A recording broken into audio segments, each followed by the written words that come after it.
You want people to understand who you are, and what you're talking about to make it interesting. But then the other thing, and I think people miss this a lot. If I found you on LinkedIn, Josh, and I wanted to connect with you, a lot of people just click connect. That add note feature is so important because there you can actually, reach out to someone. And Are you a speaker looking to make a bigger impact and reach a broader audience? If so, it's time to elevate your game with PitchDB. It's the ultimate platform for speakers, and it helps you discover hundreds of speaking opportunities in just a few clicks. With PitchDB, you can catapult your speaking career to new heights, reach the right people, and get on stages that can truly build your brand. Don't be a great speaker that nobody knows. Be a great speaker everyone wants to hear. For your own free month of PitchDB, head on over to pantheon.fm/pitch. Once again, that's pantheon.fm/pitch.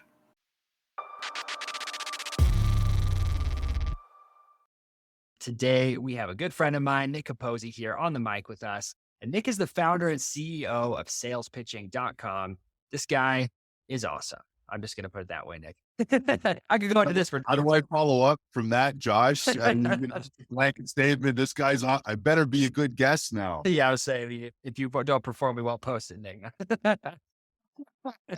I can say that to Nick because him and I have been working together for what, 6 months now, Nick, probably? Somewhere around there. Sounds like it. I wanted to bring Nick on in particular, really as a guest expert, because Nick has been in the sales pitching world for like 20 years. I don't want to date you, but Yeah, no, it's okay. Yeah, people think I'm a little bit younger generally, so I'll roll with that. We're good. But yeah, he's like 25 now. Been pitching since he was born. So I was pitching as a child. So Nick is really here to help us today. We're going to be talking through a 3-step process that him and I have been using. I really think this is something that's going to be valuable. We've personally been using Nick to do some of our sales videos, to train our sales team. He works a lot of our bigger clients. I mean, this guy's really, really good at helping close the deal quickly. And as he always says, take the money, right? Take the money. I literally am going to put a sign on my wall that says that. So Nick, say what's up to everybody first off, and then tell us something about yourself that most people wouldn't know about you. All right. Hey, Lucky Titan audience. Thanks for having me. I appreciate being here. I'll tell you 3 things about me real quick because they're all relevant to what I do. First, I was born and raised in Montreal, Canada. Second, I went to school for broadcasting, so I was in radio and television. And then third, I was in the cruise industry for almost 20 years. I actually lived at sea for about 10 years. So it's just kind of been an interesting story. And when I talk about pitching and presenting, it's that broadcast background mixed with being on stage for all those years, presenting a lot of different products to a lot of different tourists. So that's kind of the long and short of why I do it. And but something else that's interesting too, when you're talking to people and trying to build engagement quickly, it's always good to give them a little bit of interesting background about why you're doing what you're doing. And cruise ships isn't easy. That's like, you worked in the cruise industry for 20, you lived at ships for like 10 years. I'm like, I know, I could be a Netflix original series just sitting on a couch telling cruise ship stories. Let's do it. We'll pitch it to Netflix. So Nick, let's go in then to the 3-step process. So fill us in on the 3 steps and then let's just dive into those. So just for the sake of time today, I mean, obviously the sales process is going to be bigger than 3 steps, but the 3 that are really, your critical ones is going to be, how are you generating leads? That's always one of the first questions I ask companies or entrepreneurs. 2, how are you presenting it? Which is really where I spend a lot of my time. And then 3, how you close it. So it's been an interesting year with everything that's happened, obviously, in terms of lead generation. And the older ways or the traditional ways of kind of getting in front of someone has really changed. I mean, everyone's virtual. They're at home now. So it's not even like trying to call an office number and get through the gatekeeper. It's, how do I engage with that person I want to talk to? And I know that I spent a lot of my time on LinkedIn. And I think the opportunity people miss with something like LinkedIn is everyone's out there. You just got to come up with a creative way to engage them and get them interested. And one of the most basic things that I suggest to people is, one, when it comes to lead generation, is you want to create some level of content. You want people to understand who you are, and what you're talking about to make it interesting. But then the other thing, and I think people miss this a lot, if I found you on LinkedIn, Josh, and I wanted to connect with you, a lot of people just click connect. That add note feature is so important because there you can actually, reach out to someone. And if you've taken the time to look at their profile, which you should, you can reference things that can build rapport. So maybe it's where they're from, maybe it's where they went to school, maybe they have a technical certificate that you weren't expecting, right? So, oh, you were a hockey coach? I played hockey, right? So it gives you that opportunity. And I think people are so concerned with how do I get 100 new leads into my funnel, as opposed to how do I get maybe 40 really qualified leads into my funnel. I find that more effective for me personally. Love that. I mean, this process is one that we've been using for even since before the coronavirus, and I mean, being able to approach high quality business leads, really, there's no better place than LinkedIn. We found that for us, generating a B2B sales lead can come from multiple different places, but you're going to have to start weeding through people. But LinkedIn already does that weeding for you. So when you're landing onto their page, this is a qualified lead, or they're really good at faking it. We've also run into that. But you know what? A lot of people don't use Sales Navigator. They're like, it's the best 80, $90, whatever it is I spend every month, right? Because that way I can really drill down and be granular with who I'm looking for. If I want to meet software as a service companies in Austin, Texas that have 1 to 10 employees, it's right there, right? Another thing that I do with lead generation personally, and if you have the time to get this granular with your own business development, to me, it's very effective. I go to loom.com. I think that's what it is. And a lot of times, if I want to meet someone specifically, or if I'm connected and want to generate an interesting conversation, I'll take a quick 30-second, 45-second video of me on Loom that you can just drop into that conversation on LinkedIn. Now, if you're adding them as a connection, the thumbnail won't populate. It'll just be the link. But if you're already connected and you're sending a message, what's really great is that the thumbnail will actually come up.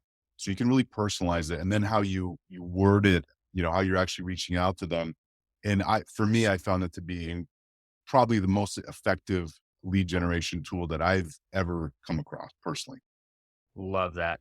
I mean, honestly, I would agree with this, obviously, because we work together, Nick. But I mean, this is a process that's, especially if you're even starting out and you're trying to get big ticket sales, anything honestly over $5,000 should be, in my opinion, the lead should be generated through LinkedIn. A lot of great ways to generate leads there. So make sure you go and check that out. Sign up for Sales Navigator. We're not even getting paid to promote this, man. We should reach out to them. Like, hey, we're promoting you. Give us a commission. Well, but I've always used, LinkedIn. I was always, worked with an IT company, Simply PHP out of Montreal. And if you need any PHP work, these guys are the best, truly. And this was a long time ago, and LinkedIn was a much different place back then. It was kind of in that phase between it's just for posting resumes to being as robust as it is today. But I used to go into a lot of groups and find, people who were looking for PHP development. And that's how I would kind of broker those relationships. So yeah, I mean, I've always leveraged LinkedIn, and it's really critical. But what's your message, and how are you amplifying that to the world? And I'll kind of go into the next one then. We talked about lead generation, let's talk about presentations. And this is really where, I have a lot of experiences, because we present, when I was in the cruise industry, like 60 products in 60 minutes, and talked about a lot of things. And, what was interesting as a radio guy, which I always thought of myself as, I kind of developed into a sales guy, was I'd have 4,000 people get on in Miami on Saturday, and then 4,000 more the next week. So I would change scripting a little bit about what I was trying to promote, right? Even if it was Jamaican coffee, how could I get more sales? How could I make it more engaging and interesting? And so that's where I spent a lot of my time in the presentation world, because what often happens, especially if you're either an entrepreneur or if you're in the $10 million a year revenue range, in my experience, what typically happens there is that the owner operator, who is usually either an operator or the technical person, becomes the de facto head of business development and selling, right? But it's often miscast, but they're passionate about what they do. They're passionate about their business. So, they're the ones out there amplifying their message. And when I can actually sit down with someone and rip apart their 30-minute Zoom, right? And that's a lot of what I do is I'll watch someone's 30-minute Zoom, break it apart and rebuild it. So it's engaging, and it gives the right information you want to relay. And two things that I always run into is, one, I'll see people who have an 80 slide deck for a 30-minute conversation. And I think what you really have to understand is, what do you do? How do you do it? And how do you do it differently? And then what's your call to action? And, if you're still using a deck, which you don't need to, but if you're using a deck, 6 to 10 slides is really what you need.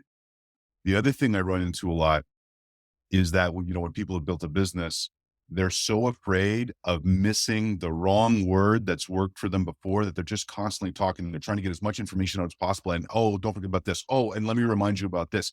Oh, this is really important. The problem with that is that you're giving way too much information to your prospect and it overwhelms them, right? You want to keep it very simple. You want to edit what you're doing. So if you're in a 30-minute Zoom, you want to have 2 to 3 minutes of, just kind of chewing the fat, getting to know each other. And then you want your presentation to be 8, 9 minutes. And if you've laid it out correctly, you'll lay out breadcrumbs for them to ask the questions you want them to ask. But you want to make sure that at least half that conversation is the opportunity for them to ask questions. Love that. No, and when it comes down to it, if you're generating a lead that's high quality, you've already put in that work, you've laid that foundation. But when you approach them, that sales conversion is it's building upon that foundation. So for you, Nick, I mean, what have you found to be kind of the most effective methods for generating an appointment for a sale and then also a close? So for generating an appointment, it's going to be, being creative, either you being the creative salesperson or creatively presenting the product or service in an interesting way that they want to learn more about it, right? There's a ton of companies that do X. Well, if they're all kind of the same and kind of give the same messaging and kind of sound the same, how do you stand out from the crowd, right? And a lot of times that's with personalization. People still buy from people they like. People forget about that rule, but it's incredibly important. People buy from people they like. So really engaging people. And one thing that I used to teach a lot of people because, when I would train people in the cruise industry, um, everyone assumes they're Americans, but the people that work on the ship aren't Americans. I'd be teaching someone from Serbia or from South Africa how to build rapport and engage people from the United States. And for me, because I'm actually from Canada originally, um, I realized, and this was just me being a 20-year-old, kid on the gangway as people were coming on the ship and just saying, welcome aboard. Hi, how are you? Where are you visiting from? And it became such a simple thing. Where are you visiting from? But that really became something where I built this kind of personal database in my head of every single state, every single major city, every single state park. Cause I was always just looking to have a conversation because I didn't want to be in my cabin. I mean, I'm an extrovert. I want to be out having a good time with these people. And, I realized that Americans, after their loved ones and themselves, generally, and I'm painting with a broad stroke here, but generally they love to talk about where they're from, right? We forget in the US that it's a very, tribal country. You wear your colors, right? I'm wearing my University of Wisconsin, red. Don't show me that golden gopher stuff from Minnesota. And, I would teach people from India, someone's from Mississippi. What do you like? You like food? Great. Ask them, what's the one thing I got to eat in Mississippi? Oh, it's catfish and hush puppies. Fantastic. Because what happens the next time you meet someone from Mississippi, you don't have to have been to Mississippi. You can say, oh, wow, I'm a big food guy. I was talking to some guests last week. I heard I got to get catfish if I miss. And they'll be, oh my gosh, how do you know that about Mississippi?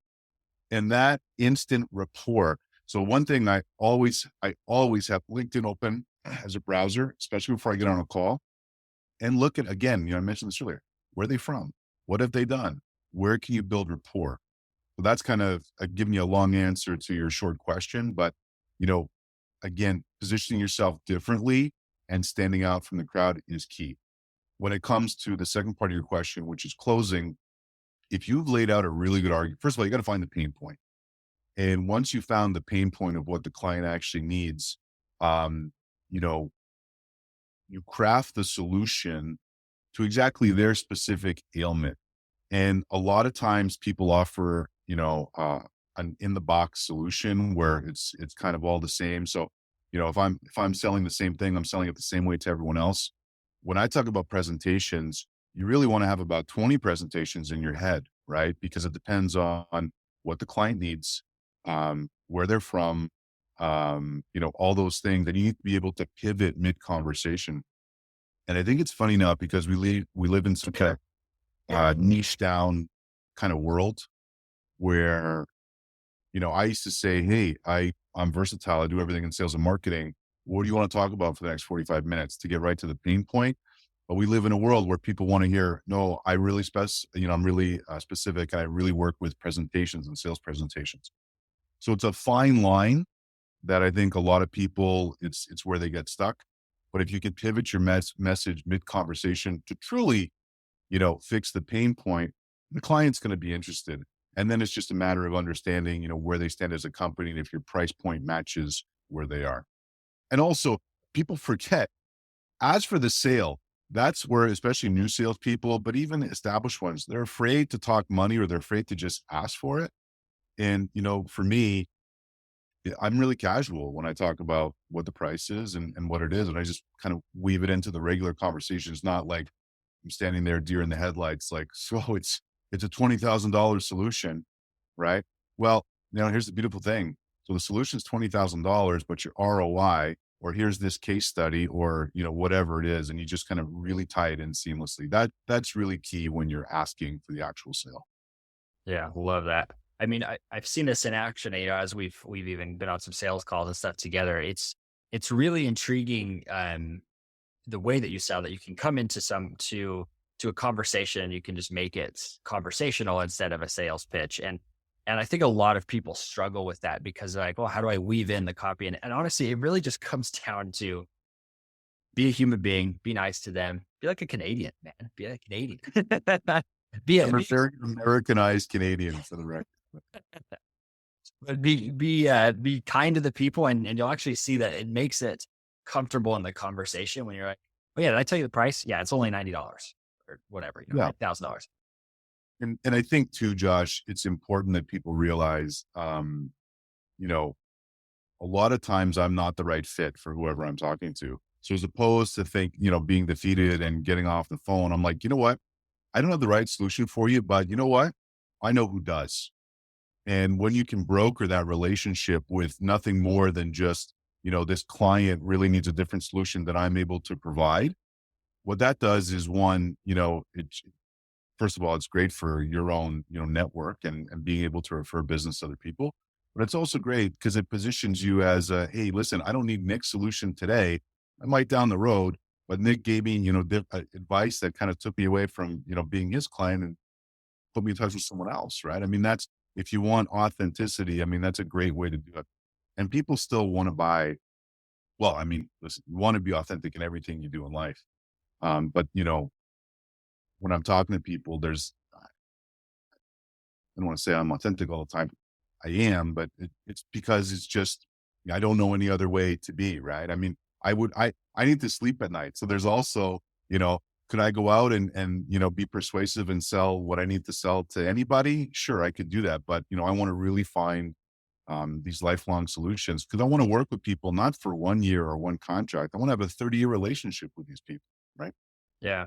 And I think that if you come at it with that viewpoint too, it's more, it almost puts the pressure on them, right? That you're not having to have that pressure of, oh my goodness, is a sale closed? You're more of qualifying them. Like, are we a good fit?